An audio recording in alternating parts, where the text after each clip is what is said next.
We have already talked about CSS basics in last class, जिसमें basics of CSS और basic properties और कुछ है, कुछ चीजें अभी भी रहती हैं, ठीक है, डोंट वरी भाई, कुछ आखिरी की कुछ चीजें रहती हैं, वो फिर अभी हम कुछ आज डिस्कस करेंगे, कुछ कल डिस्कस करेंगे with in the website layout, ठीक है।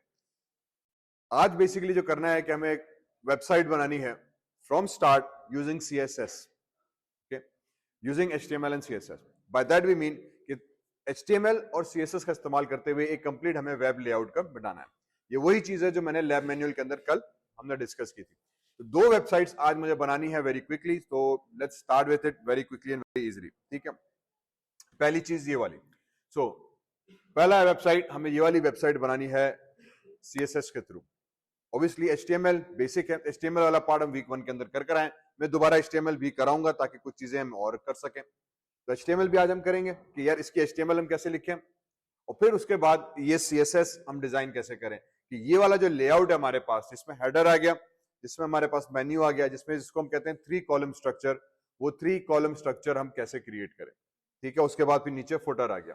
तो अगर इस वेबसाइट को हम ब्रेक डाउन करें, ठीक है, यू वुड फाइंड कि इट हैज अ हेडर जो कि बॉर्डर टू बॉर्डर कंप्लीट जा रहा है, सेंटर में टेक्स्ट आ रहा है, ठीक है। किसी भी वेबसाइट को जब आप डिजाइन करने बैठे तो we have to break it down into small components to understand यार इसमें मुझे सीएसएस कौन सी लगानी है, ठीक है। ये सिंपल ट्रिक है जिसको हम समटाइम्स कहते हैं रिवर्स इंजीनियरिंग। रिवर्स इंजीनियरिंग का मतलब ये कि मुझे एक आउटपुट मिला हुआ है, मुझे वो चीज बनानी है, तो अब मुझे उसको रिवर्स लॉजिक लगानी पड़ेगी, रिवर्स इंजीनियर करना पड़ेगा कि यार इसको मुझे कैसे तोड़ के वापस यही चीज में बनाऊं।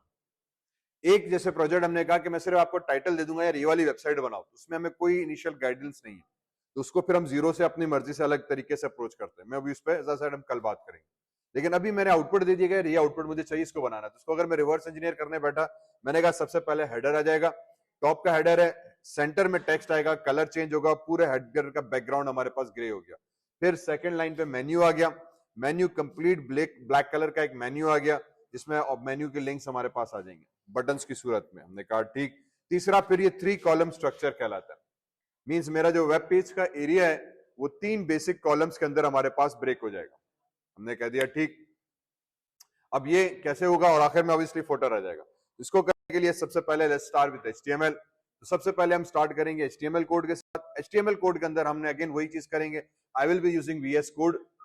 वीएस कोड का हम इस्तेमाल करेंगे। तो वीएस कोड मैंने ओपन किया, वीएस कोड में गए, फाइल में गए, ओपन नो प्रोजेक्ट किया, ओपन प्रोजेक्ट फोल्डर किया, और अपना वीक 3 का एक फोल्डर मैंने ओपन कर दिया, ठीक है। ये प्रोसेस हम पहले भी करते आए, सेम प्रोसेस इसके अंदर भी, कि न्यू प्रोजेक्ट फोल्डर बनाया, और अब वीक 3 का ये जो प्रोजेक्ट होगा, मैं इस वीक 3 वाले लैब के अंदर प्रोजेक्ट का एक और सब फोल्डर बना के उसमें रखूंगा। तो try to keep every website project in a separate folder now, ठीक। अगेन इसमें मैं दोबारा समझा रहा हूं। इस वक्त हम क्या करेंगे कि मैं वीएस कोड खोला, उसमें पहले एक फोल्डर खोला वीक 3 करके, ठीक, जिसमें सारा मेरा वीक 3 का एचटीएमएल आ जाएगा।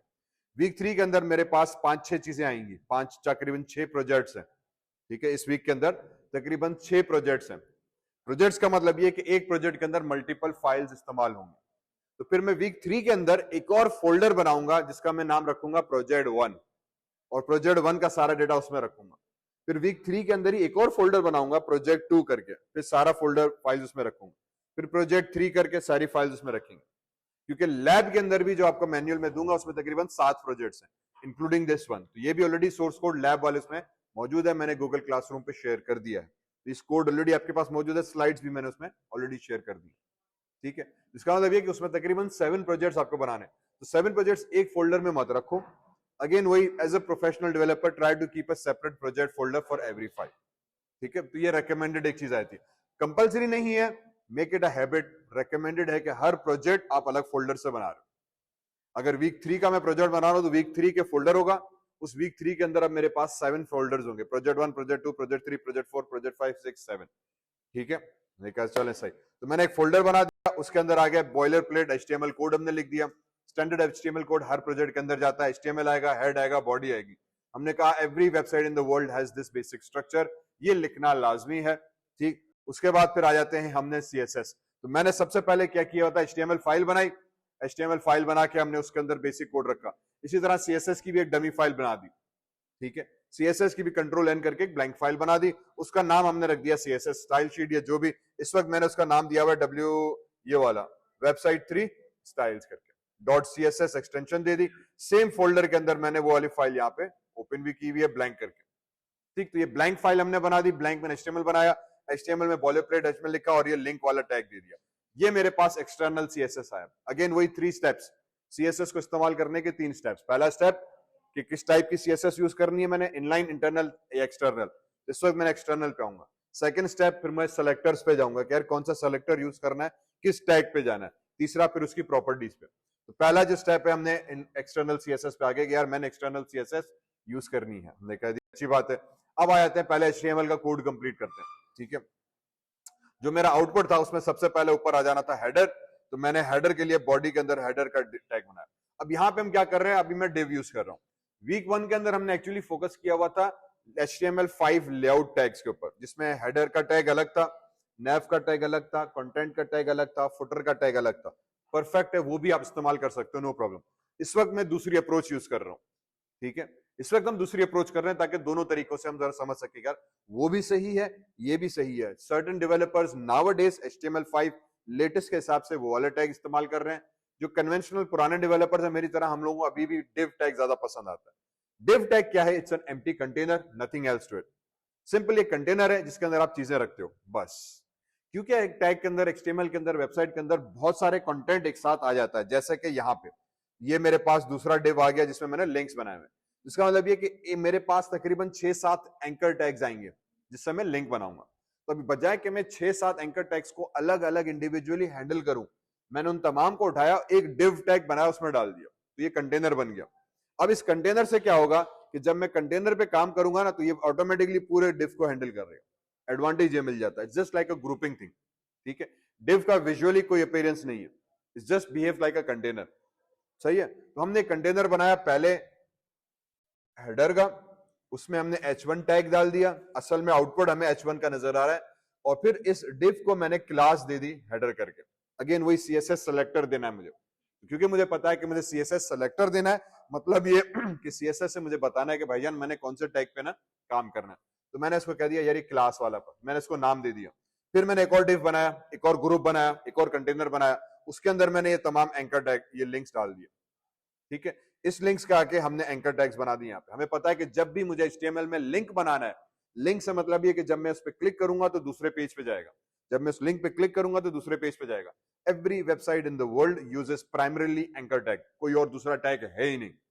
किसी भी दुनिया की कोई भी आप वेबसाइट चले जाएं, लिंक बनाने के लिए एंकर टैग एक। दूसरा फिर हम ऑन क्लिक का इवेंट यूज करते हैं जावास्क्रिप्ट का, वो अलग कहानी है, बाद में आएंगे। तो दूसरा तरीका सिर्फ वही है, HTML से वाहिद एक ही तरीका है, ऑन क्लिक इवेंट का। ठीक है, जितनी भी दुनिया की वेबसाइट्स हैं, जब भी आप एक लिंक पे क्लिक करते हो दूसरा पेज ओपन होता है, प्राइमरीली सिर्फ एंकर टैग है और कोई टैग है ही नहीं। तो जब भी लिंक की बात आएगी, कंफ्यूजन वाली रखनी नहीं है कि यार हमने करना हमेशा लिंक टैग्स ही है। दूसरा तरीका है जावास्क्रिप्ट के थ्रू ऑन क्लिक का इवेंट बनाते हैं, वो हम जावास्क्रिप्ट वाले चौथे हफ्ते में काम करेंगे, फिलहाल उसकी टेंशन नहीं लेनी। एक ही तरीका है, लिंक बनाना है, जब भी लिंक की बात आएगी एंकर टैग। एंकर टैग का सिंटैक्स हमने पढ़ा हुआ है, हम ए टैग लिखते हैं, AH रेफरेंस लिखते हैं, और यहाँ पे उसका पाथ देते हैं कि जब मैं उस पर क्लिक करूं। क्योंकि अभी मैंने एक्स्ट्रा वेबसाइट्स नहीं बनाई हुई, अभी मैंने वेब पेजेस नहीं बनाए हुए, तो मैंने यहाँ पे hash hash hash hash hash करके दे दिया। ठीक है, हैश का मतलब डमी है कि मेरे करंट पेज को ही रिफर करो। ठीक है, हैश मतलब डमी, वाइल्ड कार्ड के तौर पे इस्तेमाल होता है, मींस मेरे करंट पेज पे ही लिंक करो। तो ये लिंक काम करेगा, जब क्लिक करोगे तो वही पेज लोड हो जाएगा। ठीक है, तो इसीलिए हम समटाइम्स अगर मैंने पेजेस नहीं बनाए हुए तो हम हैश हैश हैश हैश डाल देते हैं करंट पेज को रिफर करने के लिए। ये एंकर टैग का हमने लिंक बनाया, एंकर टैग क्लोज हुआ, मैंने टेक्स्ट लिख दिया लिंक 1 एंकर टैग क्लोज। ये तमाम के तमाम ग्रुप में आ गए, ये मेरे पास उसका आउटपुट आ गया, पहली चीज। उसके बाद 3 कॉलम मुझे क्रिएट करने, तो हमारे पास आया था div 3 कॉलम का। तो सबसे पहले मैंने एक मेन div बनाया, इसको भी हमने div दे दिया क्लास का। अच्छा, एंकर टैग के अंदर भी हमने जो बनाया था एंकर टैग का div, उसमें भी क्लास nav दी थी। ठीक है, नेम याद रखना, हम CSS में फिर ये सेलेक्टर्स इस्तेमाल करेंगे। ठीक है, तो जो एंकर टैग का div है उसको हमने nav दिया था, हेडर वाले को हेडर दिया था नाम देने के लिए कि मैं पहचान सकूं कि यार किस div पे मैं काम कर रहा हूं। इसी तरह अब मैं कंटेंट पे आ गया, जो मेन कंटेंट एरिया है मेरा बॉडी के पेज का। ठीक है, इसको हमें पता है कि हमने 3 हिस्सों के अंदर तोड़ना है। तो 3 हिस्सों के अंदर तोड़ने के लिए हम सबसे पहले क्या करेंगे, div बनाएंगे एक, और उसका क्लास मैंने दे दी मेन कंटेंट की। फिर ये मेन कंटेंट आ गया जिसमें पूरा मेरा वेब पेज का कंटेंट आ जाएगा। मैं कह दिया बेहतरीन, बहुत अच्छी बात, ये जबरदस्त कहानी आ गई। इसके बाद फिर हमने एक div और बनाया, उसके अंदर इस डिफ में हमने हमने कहा कि यार इसका क्लास नेम दे दो कॉलम, और फिर इसके अंदर हमारे पास एक हेडिंग टैग आ गया, एक पैराग्राफ टैग आ गया। तो ये जो हेडिंग नजर आ रही है ये H1 यहां से आ रहा है, ये जो पैराग्राफ नजर आ रहा है ये पैराग्राफ ही आ रहा है। ये रहा हमारे पास एक डिफ। इसी तरह से फिर हमने दूसरा कॉलम बनाया, सेम कोड को कॉपी किया, पेस्ट किया। इसी तरह हमने तीसरा कोड डिफ बनाया, सेम कोड को कॉपी किया, पेस्ट किया। अब यहां पे हमने क्या किया, अगेन कंटेंट बनाने के लिए मेन डिफ बना, उसको क्लास कंटेंट दे दी। हमने कहा ठीक, अब इसके अंदर मुझे 3 कॉलम्स बनाने, ठीक, एक मेन कॉलम कंटेंट का बना दिया, मेन कंटेनर हमने कह दिया बन गया, इसको साइड में किया। अब उस कंटेनर के अंदर मुझे एक्चुअली 3 कॉलम्स बनाने, तो HTML के थ्रू हम कंटेंट्स को क्रिएट करने के लिए या कॉलम्स को क्रिएट करने के लिए अगेन एक और डिव यूज किया, उसका class name they the column की। अगेन अभी CSS इस्तेमाल नहीं की तो उसका कोई इफेक्ट नहीं है, लेकिन क्योंकि मैंने वही कहा कि CSS यूज करने के 3 तरीके हैं, 3 बेसिक रूल्स हैं कि किस टाइप की CSS, वो हमने पहले लिंक दे दी थी कि मैं एक्सटर्नल जाऊंगा, सेलेक्टर कौन सा यूज करना है, तो मैंने ऑलरेडी देखो सोचा है कि मैं क्लास सेलेक्टर यूज करूंगा। तो हर डिव के साथ मैंने क्लास दे दी, क्लास का मतलब नाम है सिंपली और कुछ भी नहीं।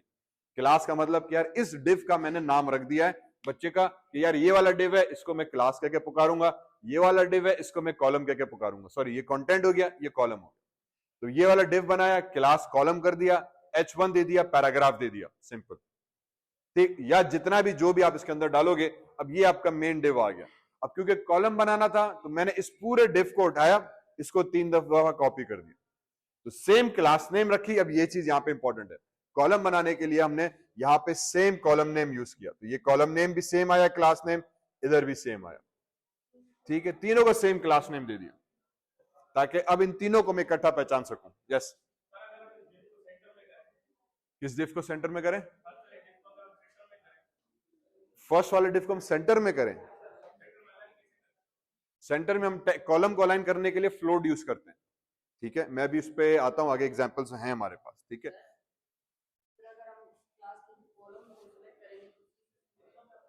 हाँ ठीक है, इसीलिए सेम नेम दिया।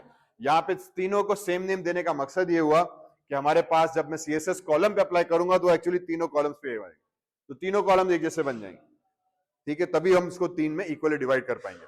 अगर मुझे इसमें सेंटर अलाइनमेंट करनी है, जैसे भाई ने अभी पूछा, ठीक है, तो हम फ्लोट का भी यूज करते हैं। अगर सिर्फ टेक्स्ट को सेंटर करना है तो मैं टेक्स्ट अलाइनमेंट सेंटर करूंगा, ठीक है। पोजीशन की प्रॉपर्टी हमने कल लास्ट वीक क्लास में पढ़ी थी, CSS के अंदर प्रॉपर्टीज है, उसको हम यूज करते हैं।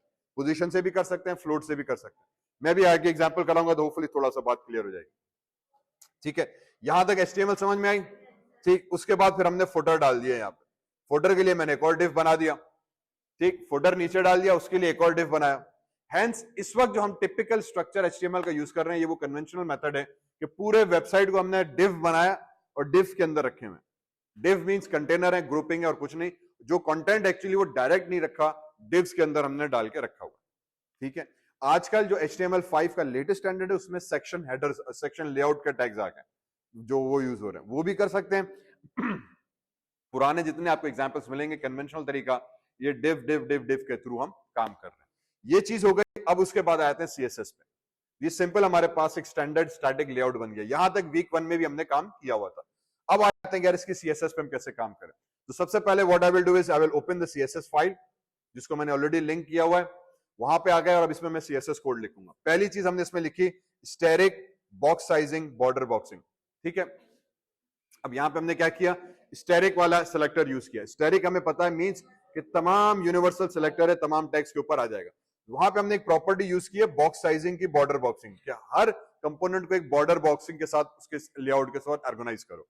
उसके बाद फिर हम बॉडी पर आ गए, ठीक है। अब यहाँ पे मैंने बॉडी सेलेक्टर यूज की है। बॉडी हमारे पास HTML में टैग है, उस टैग के ऊपर मैंने स्टाइल अप्लाई करना है, तो मैंने बॉडी सेलेक्टर लिखा, bracket start bracket close, border background colour light cyan कर दिया, तो पूरे पेज का कलर बैकग्राउंड में चेंज हो गया।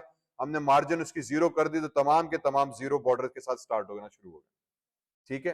तो सारे के सारे 0 हो गए। अब ये एक स्टैंडर्ड प्रैक्टिस है, समटाइम्स हम बॉडी को मार्जिन 0 कर लेते हैं कि यार जितने भी कंपोनेंट्स है ना वो इनिशियली बिल्कुल बॉर्डर से लग के स्टार्ट हो, फिर हर कंपोनेंट के ऊपर जब मैं जाऊंगा तो उसकी मैं CSS इंडिविजुअली तौर पे कंट्रोल करूंगा।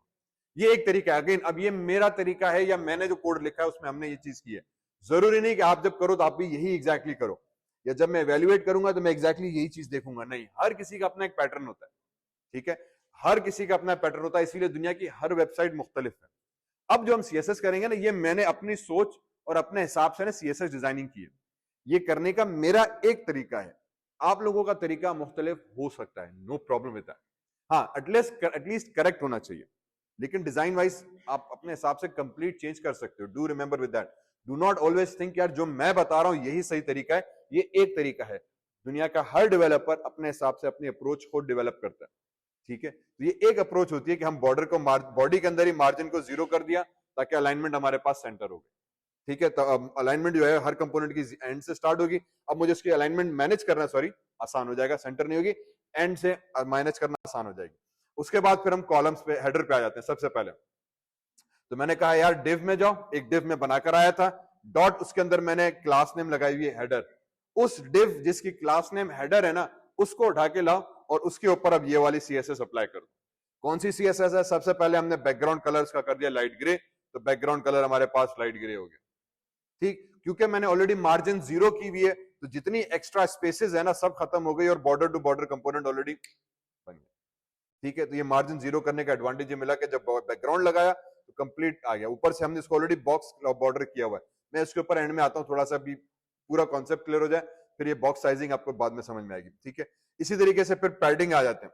पैडिंग हम ऑलरेडी डिस्कस कर आए, बॉर्डर के बाद का स्पेस को डील करता है। तो बॉर्डर के बाद के स्पेस को मैंने 20 पिक्सल कर दिया, कि मींस 20 पिक्सल्स यहां से top, right, bottom and left से, ठीक है। क्योंकि मैंने सिंगल वैल्यू दी हुई है यहाँ पे।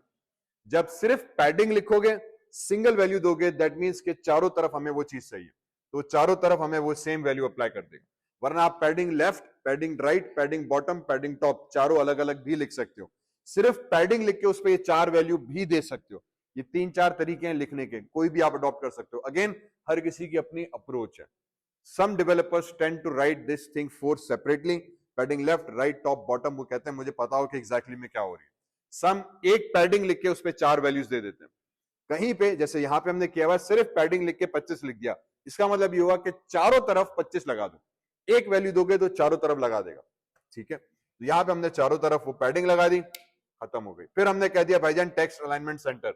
अब अगर मुझे टेक्स्ट को सेंटर करना था, मैंने टेक्स्ट अलाइन सेंटर लगा दिया, तो टेक्स्ट ऑटोमेटिकली मेरे पेज के सेंटर पर आ गया। फिर टेक्स्ट का जो कलर चेंज करना था उसको मैंने कैडेट ब्लू कर दिया, तो हमारे पास ये कैडेट ब्लू कलर का टेक्स्ट आ गया, हेंस पहला बॉर्डर बन गया। अब हमने क्या किया, डिव से उस सीएसएस का कोड लिखा, जो प्रॉपर्टीज हमने लास्ट क्लास में पढ़ी थी वो हमने यहां पे अब अप्लाई की। तो सीएसएस का इस्तेमाल का वही 3 तरीका, टाइप तो हमने एक्सटर्नल यूज की, सेलेक्टर हमने क्लास सेलेक्टर्स यूज किए हैं, और फिर प्रॉपर्टीज एंड वैल्यूज। तो अब जिस टैग पे आप अप्लाई करना चाह रहे हो उसके ऊपर हमने प्रॉपर्टीज वैल्यूज की है। ये सारी हम ऑलरेडी क्लास में डिस्कस कर आए। आगे बढ़ते हुए, ठीक, अभी मैं उस पर आता हूं, ठीक। फॉर एग्जाम्पल अब यहां पर आ गए, डॉट नेव आ गया। अब हमने डिव नहीं लगाया, पहले हमने डिव डॉट नेव लगाया हुआ था, ठीक। यहां पे डिव डॉट हेडर लगाया हुआ था, यहां पे मैंने डायरेक्ट डॉट नेव लगा दिया। क्यों? ठीक है, technically there are 2 very clear issues here या और डिफरेंसेस हियर। पहली चीज, जब भी आप क्लास सेलेक्टर लगाते हो तो आप टैग का नाम डॉट उसका क्लास सेलेक्टर भी लगा सकते हो, नो प्रॉब्लम विद दैट। वही चीज हमने यहां पे की, डिव डॉट नेव हेडर, ये भी सही है। मींस आप बता रहे हो कि भाईजान एक डिव टैग है, उसके क्लास नेम होगा हेडर करके, उस डिव का जिसका क्लास नेम हेडर है तुमने उसके ऊपर ये चीज लगानी है, तो सीएसएस उसको चलाएगा। यहां पे हमने क्या किया, डायरेक्ट नेव दे दिया, ठीक है, इस वाली सिचुएशन में। अब यहां पे हमने क्या कहा, हमने कहा यार एक क्लास है जिसका है नाम नेव, डॉट का मतलब क्लास, एक क्लास है नेव, कौन से टैग पर है ये नहीं बताया, कौन से टैग की ये क्लास है ये नहीं बताया, टैग कोई भी हो सकता है, क्लास नेम नेव होनी चाहिए बस, ठीक। ये 2 चीजें आ जाती है जब भी हम क्लास सेलेक्टर्स यूज करते हैं, या तो आपको इसका टैग बताना पड़ता है, या नहीं भी बताओगे तो डॉट लगाना लाजमी है, डॉट क्लास नेम दे दिया। दोनों सूरतों में सीएसएस का कमाल चलता है, उसको कोई मसला नहीं है, आप दोनों यूज कर सकते हो। लेकिन द की डिफरेंस इज, जब आप डॉट नेव लगाते हो अब उसका टैग का ताल्लुक खत्म हो गया, अब वो क्लास ढूंढेगा। इसका मतलब यह है कि ये वाली जो स्टाइल है ना डॉट नेव वाली, मैं पैराग्राफ के ऊपर भी लगा सकता हूं, मैं सेम स्टाइल हेडर के ऊपर भी लगा सकता हूं, मैं सेम स्टाइल लिंक के ऊपर भी लगा सकता हूं, मैं सेम क्लास नेम div के ऊपर भी दे सकता हूं। Hence, जिस टैग के पास ये सेम क्लास नेम मिलेगा वो तमाम के ऊपर ये सेम स्टाइल अप्लाई हो जाएगा। इसका एडवांटेज ये मिलता है कि बगैर टैग के सिर्फ क्लास नेम लिखने का ये सेम प्रॉपर्टी एक्चुअली अब आप मुख्तलिफ जगहों पे लगा सकते हो। Same style, same design pattern, अब आप मुख्तलिफ टैग्स को लगा सकते हो। अगर आपने नाम लिख दिया तो अब आपने बाउंड कर दिया कि सिर्फ डिव जिसका नाम हेडर हो उसी के ऊपर ये एक के ऊपर आएगा। तो जो बूटस्ट्रैप है ना, एक्चुअली हमारी कंप्लीट बूटस्ट्रैप इस वाले लॉजिक पे चलती है, ये वाली पे, .nav पे। पूरी बूटस्ट्रैप ने क्या किया, उसने कहा यार प्री बिल्ट इन उसने डिजाइन और स्टाइल्स और टेम्पलेट्स बना के रख दिए, मेन्यूज, ये अभी हेडर का हमने कोड खुद बना लिखा ना, ये हेडर का बूटस्ट्रैप ने ये डिजाइन बना के रख दिया। वो ये कहता है कि आपका इस कोड से कोई ताल्लुक नहीं है, आप सिर्फ जो डिजाइन लगाना चाह रहे हो ना उसके क्लास नेम उठाओ और अपने जो मर्जी है उस टैग पे वो क्लास नेम लगा दो, सेम क्लास नेम लगा। तो बूटस्ट्रैप में हमें सीएसएस नहीं पढ़ते, हम सिर्फ क्लास नेम देखते हैं कि यार ये डिजाइन इसका नाम क्या है, ये वाला, वही क्लास नेम लगा दिया, बस डिजाइन हो गया। HTML और क्लास नेम, HTML और क्लास नेम, बस। CSS वो खुद ही हैंडल की हुई है। बूटस्ट्रैप कहता है यार आप तकलीफ ना करो, अभी ये तो डिजाइन मैंने बनाया, ये डिजाइन मैंने बनाया, कहना इसकी टेंशन ना लो, ये मैं बना के उसने पहले रख दी। वो ये कह रहा है आप सिर्फ क्लास नेम लगाओ। तो जिस डिव के आगे मैं .nav लगा दूंगा फॉर एग्जांपल, ऑटोमेटिकली मेन्यू बन जाएगा, मुझे कुछ नहीं करना। तो मुझे ये CSS याद करने की जरूरत नहीं है, इसीलिए बूटस्ट्रैप फिर आसान हो जाता है। तो एडवांटेज ये बैठता है। बहरहाल अब आ जाते हैं मेन्यू के ऊपर, ठीक है। हेडर हम ऑलरेडी बना कर आए थे, तो मेन्यू पे आने के बाद मैंने सबसे पहले उठाया डिव nav। तो मेन जो डिव था, नेविगेशन का जो मेन डिव था, उसको उठाया। उसको हमने कहा कि यार ओवरफ्लो कर दो हिडन। नाउ ओवरफ्लो एक प्रॉपर्टी है, इसका मतलब ये कि अगर आपका कंटेंट आपके गिवन एरिया से बाहर चला जाए तो मैं क्या करूं। फॉर एग्जांपल आपने टेक्स्ट एरिया बनाया, एक टेक्स्ट एरिया बनाया, उसके अंदर 3 लाइंस आनी चाहिए। टेक्स्ट एरिया लिया इनपुट का, उसमें 3 लाइंस आनी चाहिए, आपकी लाइंस 8 हो गई, तो बाकी की जो एक्स्ट्रा लाइंस है वो कहां जाए, ऑटोमेटिकली एक स्क्रॉल आ जाता है, ठीक है। तो अगर ओवरफ्लो का मतलब ये कि टेक्स्ट या कंटेंट आपके बताई हुई जगह से ज्यादा हो जाए तो फिर मैं क्या करूं, स्क्रॉल ऐड करूं, एज इट इज रखूं तो उससे बाहर आ जाएगा, या फिर मैं उसको हिडन कर दूं तो वो एरिया छुपा दूं, जो एक्स्ट्रा एरिया है छुपा दूं। यहां पे हम वही बता रहे हैं कि यार एक्स्ट्रा जो एरिया है ना इस पूरे ए बॉक्स का, ठीक है, क्योंकि पेज की साइज बहुत बड़ी है, ये मैंने पूरा लिंक बनाया, इसके बाद जितना भी कंटेंट है वो तुम हिडन कर दो। तो ये ओवरफ्लो का एक प्रॉपर्टी है हमारे पास CSS में, मींस एक्स्ट्रा जो एरिया है वो तुम हाइड कर दो, ठीक है। बाय डिफॉल्ट बॉडी के अंदर ओवरफ्लो लगा हुआ होता है, इसीलिए जैसे जैसे आप कंटेंट बढ़ाते जाओगे स्क्रॉल व्हील इवेंचुअली ऑटोमेटिकली आ जाएगा। ये स्क्रॉल व्हील ऑटोमेटिकली आता है क्योंकि उसमें ओवरफ्लो में लगा हुआ है स्क्रॉल, कि जब कंटेंट मेरे गिवन एरिया से ओवर हो जाए तो स्क्रॉल व्हील लगा दो, ठीक है, तो ऑटोमेटिकली हमारे पास स्क्रॉल लगकर आ जाता है। यहां पे मैंने वही कहा कि यार मेन्यू बार जो है, जितना स्क्रीन पर नजर आ रहा है ना वो ब्लैक वाली पट्टी, उसके बाद का एरिया तुम हाइड कर दो, तो जितना एरिया उसके बाद का है वो ऑटोमेटिकली हाइड हो गया। फिर हमने इसका बैकग्राउंड कलर कर दिया 333, ये हेक्साडेसिमल कोड है, 333 का मतलब ये कि डार्क ग्रे कलर का कॉलेक हमारे पास ऑप्शन आया था, तो 333 का हमने डार्क ग्रे कलर लगा दिया, आपकी मर्जी आप जो भी कलर लगाओ। फिर हमने एंकर टैग पे गए, तो अब बेसिकली यहाँ पे हमने क्या किया हुआ है, यहाँ पे हमने इसको कहा कि यार ये वाला जो nav है ना, .nav में जाओ, .nav के अंदर एंकर टैग है। अब ये सेलेक्टर यूज करने का दूसरा तरीका, अब हमने इसको क्या कहा, अब हमने इसको हायरार्किकल सेलेक्टर बताया। अब हमने इसको हायरार्किकल सेलेक्टर बताया, यहां पे मैं डायरेक्टली एंकर टैग भी लिख सकता हूं, यहां पे हम डायरेक्टली एंकर टैग भी लिख सकते हैं, तब भी काम करेगा। लेकिन अगर आपके एक पेज के अंदर 100 लिंक्स हैं, मेन्यू के अलावा और भी एंकर टैग्स मौजूद हैं, तो ये सबके ऊपर सेम चीज लगा देगा। तो अभी यहां पे हमने क्या कहा, हमने उसको हायरार्किकल सेलेक्टर दिया। हमने उसको कहा कि यार भाईजान एक क्लास है .nav करके, पहले तो तुम उसमें जाओ, तो ये पहले जाएगा .nav के अंदर, .nav के अंदर एक एंकर टैग है, .nav के अंदर उस एक टैग के अंदर एक एंकर टैग है, उसके ऊपर ये वाली स्टाइल्स तुमने अप्लाई करनी है, ठीक है। इसको हम कहते हैं हायरार्किकल, और ये हायरार्की हम स्पेसिफाई कर रहे हैं just with space, no comma.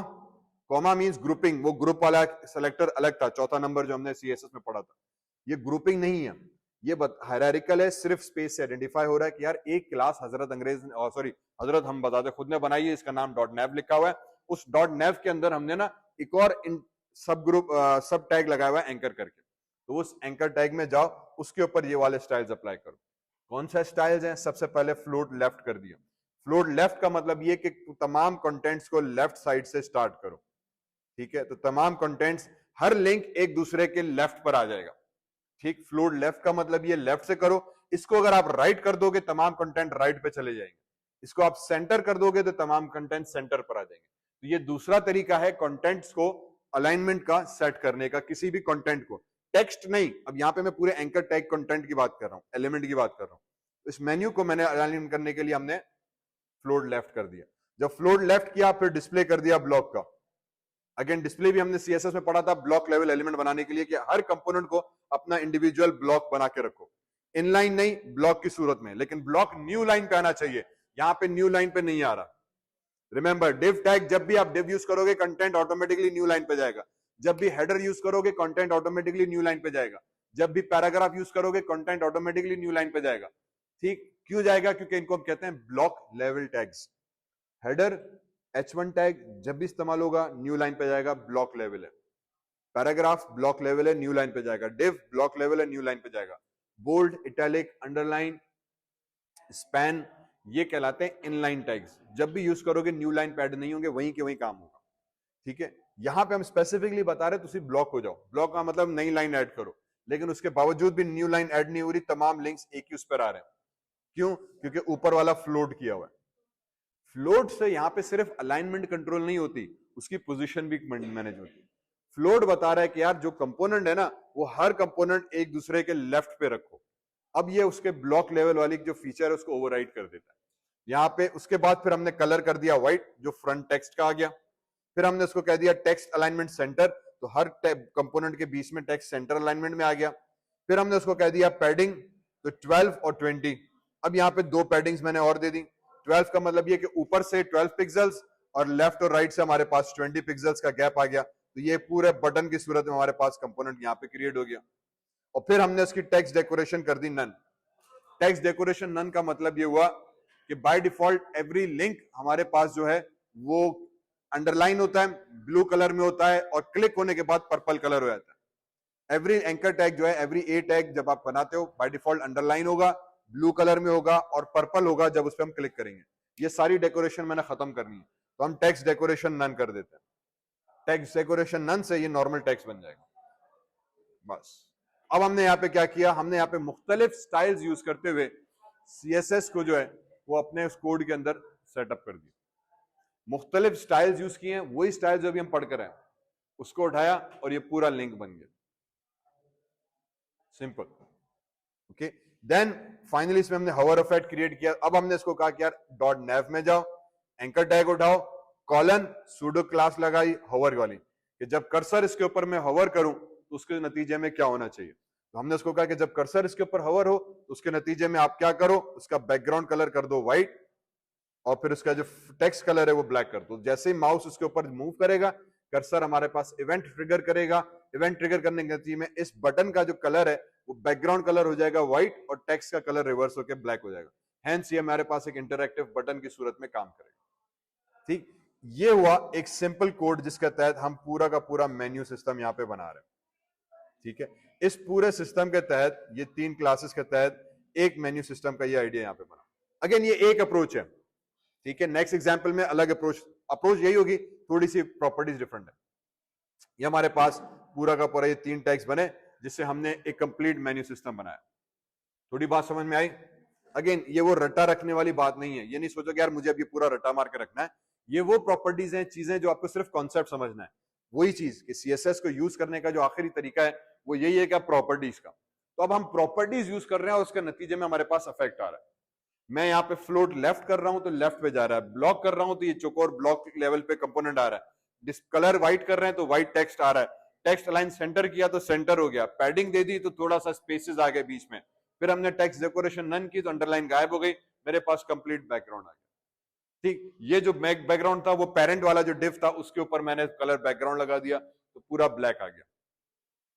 आप ये नहीं लगाना चाह रहे, यहाँ पे बैकग्राउंड टेक्स्ट दे दो ब्लैक, तब भी ठीक है, तो फिर हर कंटेंट आपको ब्लैक ब्लैक आएगा। आप चाहो यहाँ पे मार्जिन लगा दो ताकि थोड़ा सा गैप आ जाए लिंक्स के दरमियान में, आप मार्जिन लगा दो। Now you just have to play with the settings.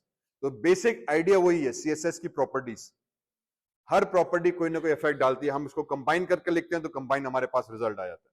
इसकी तरह से अब कॉलम पर आ जाते हैं, सेम लॉजिक यहां पे भी।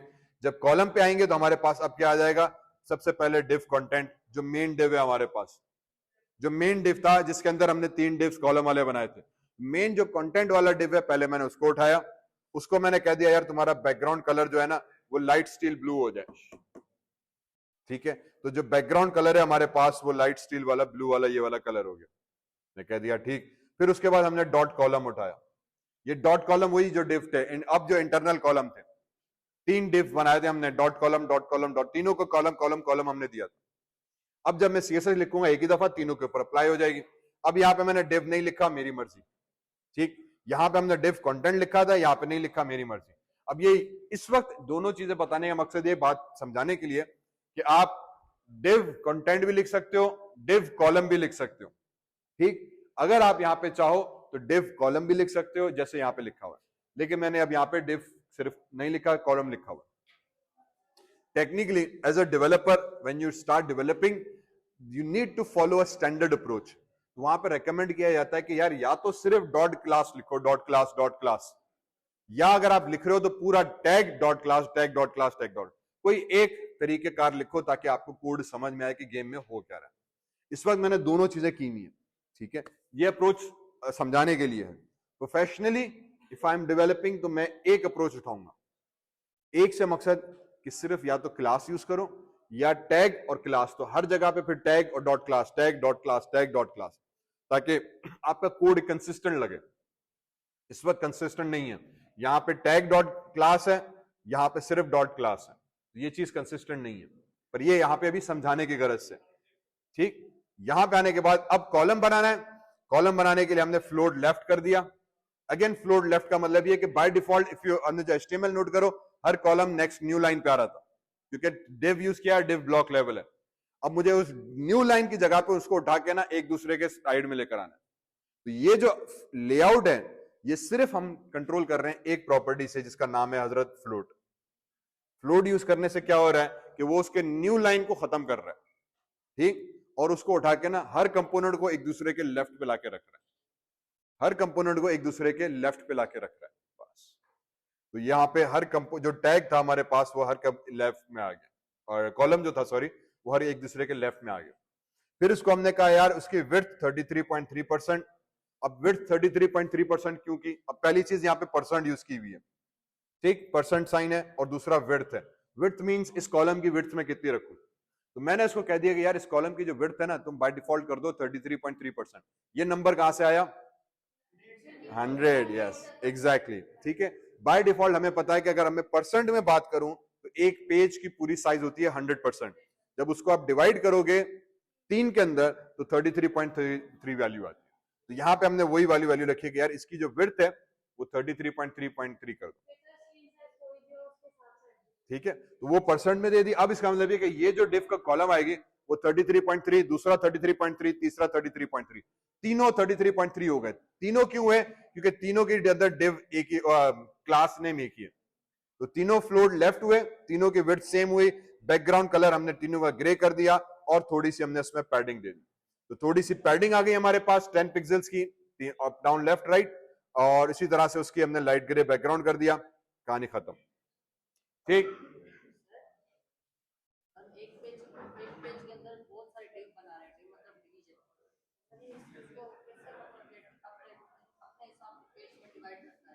नहीं बेटा, जो HTML देखोगे ये हमारे ऊपर है कि हम उसको कैसे रख रहे हैं, ठीक, और हम उस पर क्या CSS अप्लाई कर रहे हैं। मैंने जो स्पेक जो कोड किया था उसमें हमने सबसे पहले एक मेन डिव बनाया था ये वाला, ठीक है। हमने उसमें मेन डिव बनाया था ये वाला, ओके, जिसका नाम मैंने डिव कंटेंट रखा था, ठीक। जो मेन डिव था जिसके अंदर पूरा मेन कंटेंट आपके पास आ रहा है नेविगेशन बार के बाद, फिर उसके अंदर हमने एक कॉलम बनाया था, ठीक है। तो ये उसका चाइल्ड आ गया। अब ये मैंने रखी है लॉजिक, तो ये उस हिसाब से डिवाइड करेगा। अब फिर मेरे कॉलम कितने रखने हैं, फॉर एग्जाम्पल अगला जो एग्जाम्पल होगा, टाइम निकल गया, अगला जो एग्जाम्पल था उसमें एक्चुअली हमने 2 कॉलम बनाने थे, ठीक है। मैंने उसके स्लाइड्स भी अपलोड की है, लैब मैनुअल में ऑलरेडी कोड मौजूद है, उसमें 2 कॉलम बनाने हैं। अब वो मेरे ऊपर है मैं कितने बनाऊं। लॉजिक उसमें भी मैंने वही रखी है कि एक मेन डिव बनाया, उसके अंदर हमने दो कॉलम बनाएंगे, एक डिव एक, दूसरा डिव एक। जो पहला डिव होगा वो बड़ा होगा तो उसका साइज फॉर एग्जांपल मैं 60-70% कर दूंगा। जो दूसरा डिव होगा उसकी मैं साइज फॉर एग्जांपल 30% कर दूंगा। तो वो 70% एक डिव लेगा, 30% दूसरी लेगा। अब ये मेरी लॉजिक बिट समझ। तो ये अब हमारे ऊपर है कि हम उसको कैसे डिवाइड कर रहे हैं। इस वक्त जब हमने डिवीजन की है वो 33% की है, लाइट ग्रे करके 10 कर दिया, ठीक है। अच्छा, अब यहां पे जब हम कॉलम्स 3 कॉलम स्ट्रक्चर यूज करते हैं तो वहां पे एक कॉमन प्रॉब्लम आ जाता है लेआउट का और बॉक्सिंग का, बॉक्स लेआउट का जो हमने सीएसएस में पढ़ी थी, ठीक है। जिस वजह से समटाइम्स कंपोनेंट्स आपके प्रॉपर्ली ऑर्गेनाइज नहीं होते और एक कॉलम जो है ना वो टूटकर नीचे आ जाता है, नीचे आ जाता है। उसको करेक्ट करने के लिए एक छोटा सा कोड है ये वाला, ठीक है। ये कोड है, समटाइम्स उसकी जरूरत पड़ती है, समटाइम्स नहीं पड़ती है, लेकिन ये कभी हम, अब एक मेरी प्रैक्टिस हो गई कि मैं हर जगह पे ये जरूर डाल देता हूं। ये बॉक्स लेआउट को थोड़ा सा प्रॉपरली करेक्ट कर देता है ताकि आपका स्ट्रक्चर जो है वो खराब ना हो और कंपोनेंट सही से नजर आए, ठीक है। इसका मतलब ये कि डॉट कंटेंट, जो कंटेंट हमने यूज किया हुआ है कॉलन आफ्टर, कि ये जो पूरा डिव होगा उसके बाद का इवेंट है। एक लिहाज से ये इवेंट ट्रिगर कर रहा है जब स्क्रीन की साइज आपकी चेंज होती है, ठीक है। उसके अंदर फिर हमने कह दिया कि कंटेंट को 0 कर दो और डिस्प्ले टाइप को टेबल कर दो और क्लियर कर दो बोथ, ठीक है। ये कुछ प्री डिफाइंड इसके सीएसएस की प्रॉपर्टीज हैं, तो जो आपके लेआउट को बेसिकली क्लियर करके एक स्ट्रक्चर्ड फॉर्म में ले आती है, ठीक है। somehow it works। अगर आप इसके बगैर करोगे, हर जगह पे नहीं लेकिन कुछ कुछ ब्राउजर्स में ना ये तीसरा कॉलम आपको टूटकर नीचे गिर जाएगा, ठीक है। उसको फिर करेक्ट करने का एक सीधा सीधा लॉजिक ये टिप बनी है। ये किस तरह एग्जैक्टली काम कर रहा है मुझे भी नहीं पता, मैंने बस कॉपी पेस्ट उमूमन मारा हुआ होता है। तो ये हमारे पास एक्चुअली वर्क करता है आपके लेआउट को करेक्ट करने के लिए, बॉक्स लेआउट को सॉरी करेक्ट करता है। उसका एक एग्जाम्पल ये कि ये आ गया 33.33.33.3, तीनों बॉक्स लेआउट हमने बनाए, ये भी 33 पॉइंट, ये भी 33 पॉइंट, ये भी 33 पॉइंट, ये टोटल 100% बने। उसके बाद मैंने इसमें पैडिंग दे दी। पैडिंग का मतलब ये कि लेफ्ट से भी 10 पिक्सल्स, राइट से भी 10 पिक्सल्स, ये ऐड होंगे आपके ओरिजिनल 33.3 में। फिर 10 पिक्सल्स इसको ऐड होंगे, 10 पिक्सल्स इसको होंगे, तो ये 40 पिक्सल्स। फिर ये 10 पिक्सल्स इधर, 10 पिक्सल्स इधर, 60 पिक्सल्स, टोटल 60 पिक्सल्स एडिशनल और ऐड होंगे। हेंस ये लेआउट एक्चुअली टूटना चाहिए क्योंकि आपने स्क्रीन से बड़ी साइज चले गई, 100% प्लस 60 पिक्सल्स एक्स्ट्रा, तो ये ब्रेकआउट हो जाता है। तो उसको कंपनसेट करने के लिए ये कोई इंटरनल सीएसएस उन्होंने बनाई हुई है, ठीक है। Like a simple trick, like a hack, जो आपके इस लेआउट को, बॉक्स लेआउट को तोड़ने नहीं देता। तो टेक्निकली आपको वो 33% ही रखता है, लेकिन इस डिस्प्ले टेबल की वजह से वो उसकी डिस्प्ले साइज को उसके अंदर ही रखता है, ब्लॉक नहीं बनाता, टेबल फॉर्म में रखता है जो स्क्रीन के यहां पे आता है और इंटरनली खुद ही उसकी स्पेस को एडजस्ट करता है, जिसकी वजह से ये तीनों अपने पास एक्यूरेट फॉर्म में रहते हैं, ठीक है, जो मुझे अब तक समझ में आया है। ओके, फाइनली वेरी क्विकली आ जाते हैं फुटर के ऊपर। तो फुटर का मैंने यहाँ पे, अच्छा सॉरी, फुटर से पहले responsive, okay. Display content after, ये वाला टैग तो हमने लिख दिया था, जैसे मैंने कहा कि अलाइनमेंट को सेट कर देगा। फाइनली इसमें आ जाते हैं रिस्पॉन्सिव बिहेवियर पे। रिस्पॉन्सिव बिहेवियर का मतलब ये कि जब मैं वेबसाइट का लेआउट को बहुत छोटा करूं, स्क्रीन साइज उसकी मोबाइल पे लेकर आऊं, तो मेरे कंटेंट ऑटोमेटिकली प्रॉपरली ऑर्गेनाइज हो जाए, मेन्यू ऑर्गेनाइज हो जाए, मेन्यू हाइड हो जाए या लिंक्स चेंज हो जाए। तो based on your screen size your layout should change, okay. Based on your screen size आपके लेआउट को हम अल्टर करें। वो अल्टर करने के लिए हम एक मीडिया क्यूरी यूज करते हैं सीएसएस के अंदर। कॉमन अप्रोच है, द मोस्ट कॉमन इज कि हम मीडिया क्यूरी यूज करते हैं। मीडिया क्यूरी का मतलब ये कि हम यूज करते हैं @मीडिया, ये वाला ऑप्शन, ठीक है। @मीडिया यूज किया, उसको बताया कि यार जो स्क्रीन है उसकी मैक्सिमम विड्थ जब 600 पिक्सल तक हो, ठीक है, जब स्क्रीन की मैक्सिमम आपके पास पिक्सल्स में स्मॉल स्क्रीन 600 पिक्सल्स या कम हो, तो उसके नतीजे में जो डॉट कॉलम मैंने यूज किया था, जो मेन हमारे पास सीएसएस के अंदर कॉलम स्ट्रक्चर है, मैंने फिलहाल उसकी विड्थ 100% कर दी। जो पहले 33.3% थी, मैंने अब उसकी विड्थ 100% कर दी। इस विड्थ की वजह से तीनों कॉलम नीचे आ गए और अब एक्चुअली ये मोबाइल फॉर्म में आ गया। अब ये मेरे ऊपर है कि मैं यहाँ पे सीएसएस क्या लिख रहा हूं, किस तरह से मैं अपने मोबाइल लेआउट को ऑर्गेनाइज कर रहा हूं। इस वक्त सिर्फ एग्जाम्पल के तौर पे हमने क्या किया, क्योंकि 3 लेआउट थे, लेआउट 1 को उठाया, उसके डॉट कॉलम विड्थ को चेंज कर दिया। ये उस सूरत में होगा जब स्क्रीन साइज आपकी 600 पिक्सल या उससे कम हो जाएगी। ठीक, ये हमारे पास एक सिंपल मीडिया क्यूरी कहलाती है सीएसएस की, जो रिस्पॉन्सिव लेआउट को जनरेट करती है बस। हाँ, अब अक्सर वेबसाइट्स में आपने देखा होगा जब आप मोबाइल पे खोलते हो तो ये मेन्यू गायब हो जाता है, इसकी जगह पे 3 आइकॉन लाइंस आ जाती हैं जिसको हम हैमबर्गर आइकॉन कहते हैं।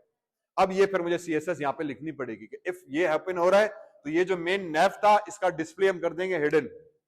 ठीक, इसका डिस्प्ले हम कर देंगे हिडन। जैसे यहाँ पे डिस्प्ले टेबल किया हुआ था तो ये टेबल फॉर्म था। डिस्प्ले अगर आप नन कर दोगे तो आपके एलिमेंट्स गायब हो जाएगा। डिस्प्ले आप नन कर दोगे एलिमेंट्स आपका गायब हो जाएगा। तो हम पूरे मेन नेव का डिस्प्ले कर देंगे नन, गायब हो जाओ। फिर यहाँ पे एक और आइकॉन शो करा देंगे, आइकॉन शो करा देंगे और उस आइकॉन के ऊपर क्लिक का इवेंट लगाएंगे सीएसएस के थ्रू ही। ठीक, ये आगे आगे मैं बताऊं। जब उस पर मैं क्लिक करूंगा तो उसके नतीजे में फिर ये मेन्यू दोबारा डिस्प्ले हो जाएगा इन अ टेबल फॉर्म। ठीक है, तो वो हमारे पास एक स्टैंडर्ड अप्रोच आ जाती है। तो ये सारी सीएसएस फिर हम अब मीडिया क्यूरी के अंदर लिखते हैं कि ये उस सूरत में हो जब स्क्रीन साइज मेरी गिवन पोजीशन से छोटी हो जाए। ओके,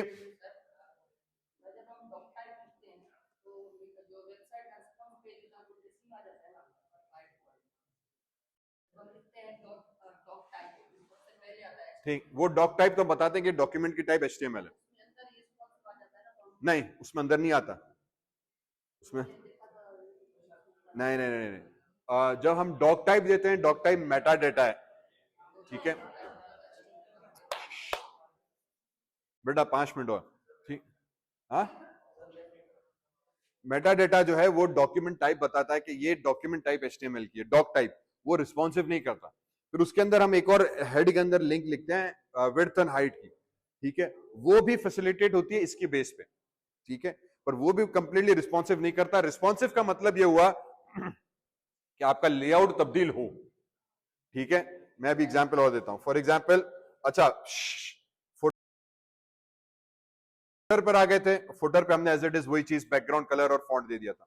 अब यहां पर आ जाओ, ये रहा रिस्पॉन्सिव बिहेवियर का मैंने कहा जो लॉजिक। ठीक, इसका मतलब ये हुआ कि जब आप इसको यूज करोगे तो ये रिस्पॉन्सिव लेआउट आया। ये नॉर्मल लेआउट, मोबाइल पे नॉर्मल में स्क्रीन पे खोला तो तीनों कॉलम 100% 33 के हिसाब से स्क्रीन विड्थ पूरी ली, फुटर आ गया, ये कंप्लीट पेज हमारे पास यहां बना। लेकिन जब इसी की स्क्रीन साइज को मैं छोटा कर दूंगा, मोबाइल पे इसको खोलूंगा, अब ये 3 कॉलम एक दूसरे के साथ नीचे नजर आ रहे हैं। ये कहला रहा है रिस्पॉन्सिव बिहेवियर। मींस मैंने अपने सीएसएस के थ्रू अपने लेआउट को, बिहेवियर को चेंज किया।